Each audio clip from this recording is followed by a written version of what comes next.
this bitch light up. Even when the sun goes down. So we are playing Diana in her own words, original score, soundtrack. Did I loop it? The main theme. Did I loop it? I can't see if I looped it. I looped it. Okay, cool. I looped it. And looped it.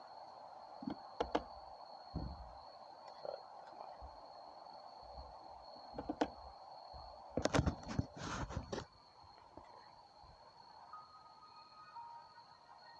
Alright, so.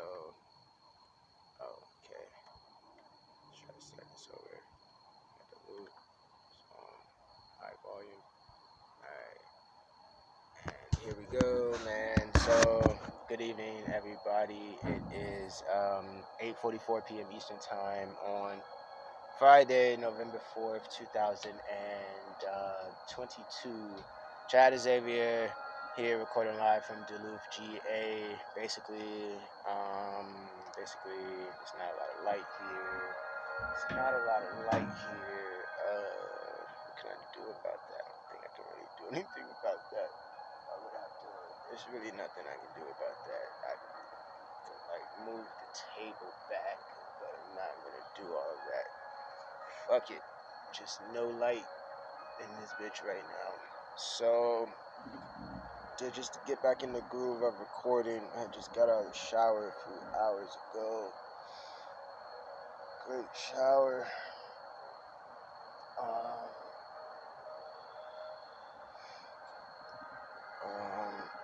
Just give me a second. Trying to see what I'm going to do. I'm going to start off by just recording regular audio and filming me recording the audio on some Chad Diary type shit real quick, and then we'll go into probably continuing reading the script of the trial of the Chicago 7. Try to knock that out in order, back to back, keep attacking that one script 30 minutes at a time or whatever, hour at a time or whatever, and just knock out the script as quickly as I can so we can move on to another script and just kind of do it like that. And try to make it like a daily project. Try to knock out one script every day just for posterity purposes. I'm catching the bug more and more. I'm catching the bug more and more of this being my only outlet for expression on how I really feel. And I apologize if how I feel is so harsh, but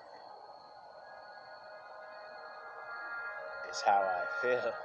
So it is what it is. What can I do about how I feel except express it? You either express it, verbally, or you express it physically, and that wouldn't be good to express your emotion physically. If it's negative and painful emotion or angry emotion, that wouldn't be good. So as long as I'm just telling you how I feel, everything is fucking cool. It's not like I have a gun in my hand pointed at your face when I'm telling you how I feel and it's bad or negative or something, angry and stuff. So that's all I know is to be honest about what I actually go through. I have to do that. I do that for me. Most people are cowards, and they're not ever going to be honest about how they feel or what they go through internally because of what they went through externally in the past. And they're not going to be honest about the mental damage or mental trauma caused in their earlier days and stuff like that, and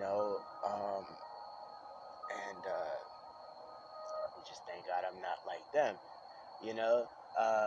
So just really quickly, like today when I woke up in the morning, thank God I woke up and I was in a very, very good spirits. I found this website. My friend Kane has sent me this website so I could watch movies. And I was able to search for the movies I wanted, and they have most of them that I searched for so far. So that put me in a real good vibe, but being able to watch exactly what I wanted to watch to bring the vibe I wanted. So I went to sleep watching Get On Up, James Brown, Chadwick Boseman, rest in peace, James Brown and Chadwick Boseman. Then after that, I believe I might have watched, I watched that first. Then I might have watched The Trial of the Chicago 7 right after. Then I might have watched All Eyes on Me. Or maybe I watched All Eyes on Me after Get On Up and then watch The Trial of the Chicago 7. Then by that time it was like 3 in the morning. Chicago 7 went off, turned it back on, and just went to sleep on it. And ended up pressing something in my sleep and it cut off. So when I woke up, it wasn't playing anymore or whatever. I don't think it went all the way through the second time because I had moved the phone on the other side of me so I could lay on that side, and I was too comfortable at that point, so I ended up hitting the phone most likely. So I woke up in like really good spirits, and I woke up watching this video about Anthony Pruitt, Ant Pruitt, talking about Chadwick Boseman, 13-minute video on like twit.tv or something like that. Twit Tech TV or something. So I was watching that back to back a whole bunch of times for like an hour, just kept watching it back. And then got up and recorded something, some diary thing. I was like angry at something had made me angry. It was on my heart. I wanted to express it, so that's what I did. So I put that video out already, just kind of expressing my anger, about something. And then from there, I was like, cool. I could have used the anger to read the script and express the anger through the script, but I wanted to actually just express the anger itself. And then from there, take whatever emotions left over and throw it into the script. So I did the script for like 20 minutes, and yeah, I think it was about 20 minutes, I guess. I only did it for about 20 minutes. Yeah, I only read like the first 20 minutes of the film, basically, like, up to the point to where when the court case started. And I really love that script because, like, I was supposed to be a lawyer when I was younger. That's was like my first dream, before I really discovered filmmaking and stuff. It was the lawyer thing. But then, I was like 7. But then by the time I turned 10, I realized that, like, if I became a lawyer, a criminal defense lawyer or something like that, I would have to defend people that were guilty. And I told my mom that, and I was like, that's why I don't want to be a lawyer anymore. And she just was like, damn, I don't know what to say. He's right. But she could have said something, nigga. You're still like 30 years older than me. Like, you could have said something. Like, you could have told me there was an NAACP lawyer. You know what I'm saying? You could have told me it was different types of lawyers. And as I got older, I realized there were different types of lawyers. And I was like, I want to be a divorce lawyer because, my parents got divorced and stuff. But that didn't make any sense. Being a divorce lawyer doesn't help the situation of that, of like from the kid's perspective, of the kid's parents are splitting up. You being a lawyer for them, it's like you're just helping them ruin the kid's life. It's like, just no, like, I'm not gonna support you breaking your vows. Go work it out. Like, what the fuck is your problem?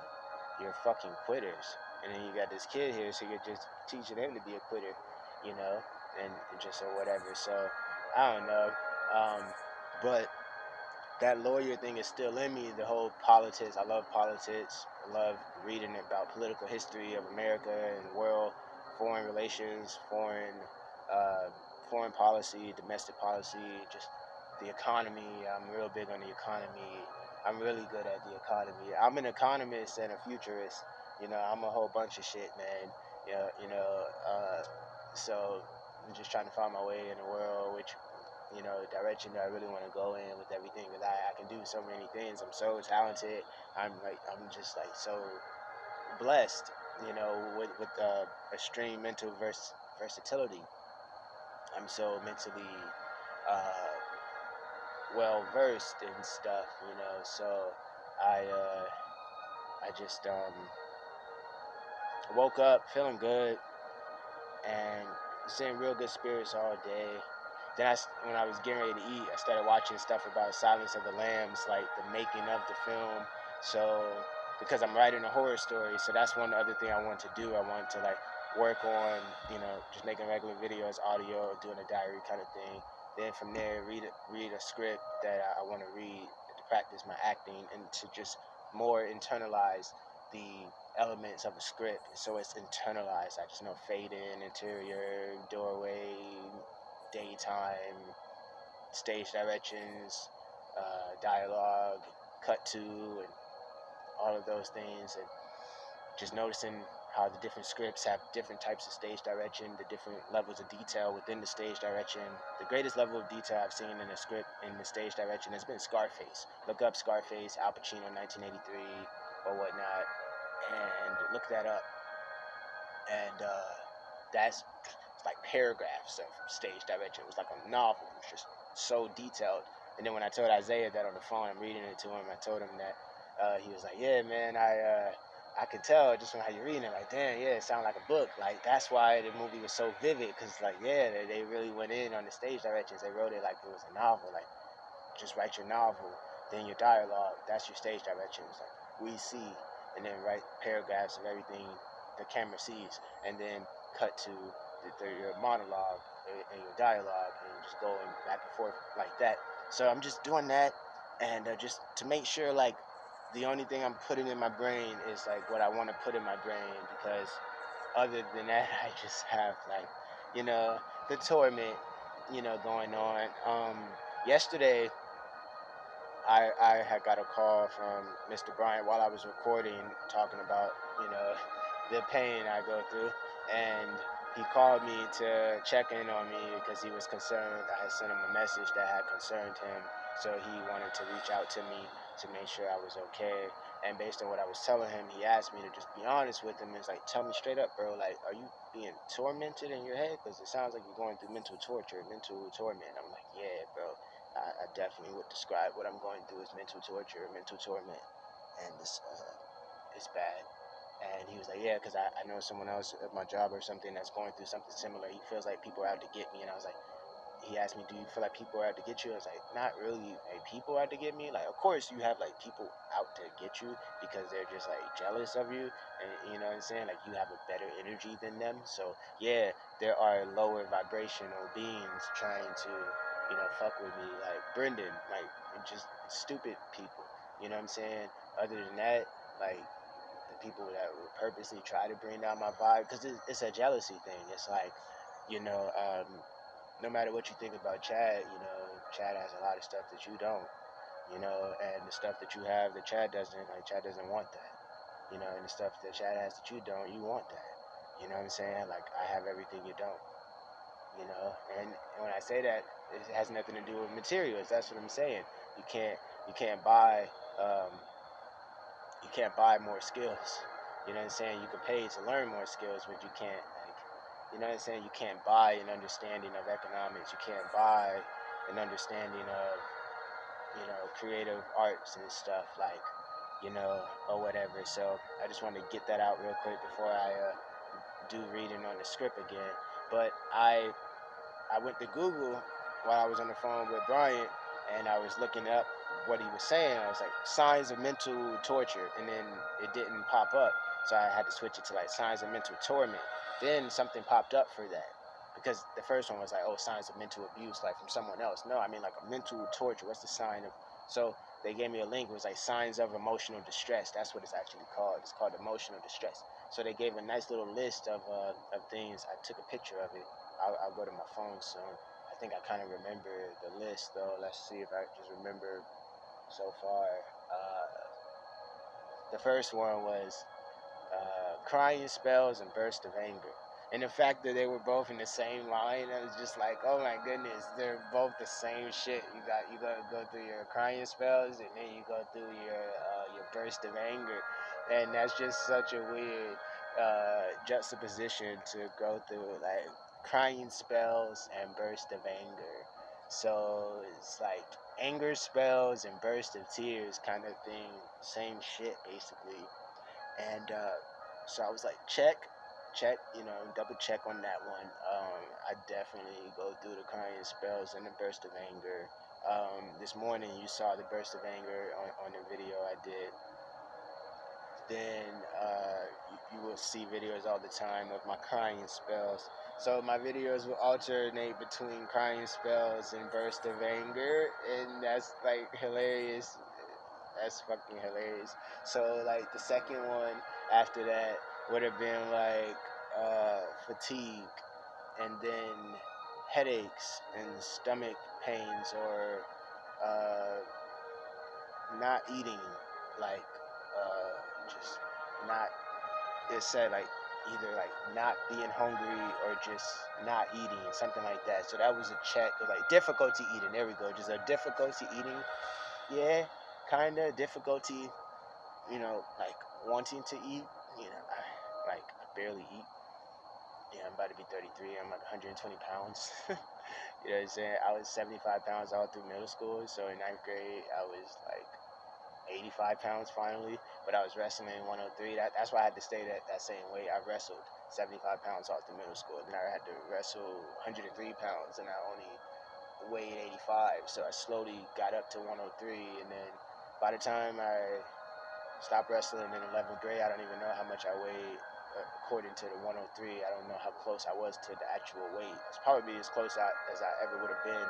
And then from there, I had got a job, and I knew I wasn't gonna get a scholarship from wrestling.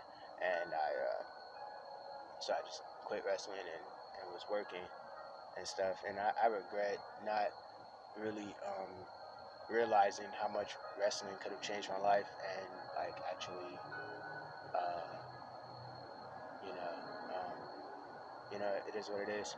I didn't, have a male influence to really push me to do it, and I wasn't like super Kobe about it. But wrestling was my sport. I loved it. It was when I was like at my happiest, and before I was smoking weed. But I was going through the sexual trauma at the same time, so that's why I was like losing all my matches, because like I was like being sexually abused. So I didn't even have the aggression, the masculine aggression to actually win in a combat kind of sport. It's kind of hard to win a combat sport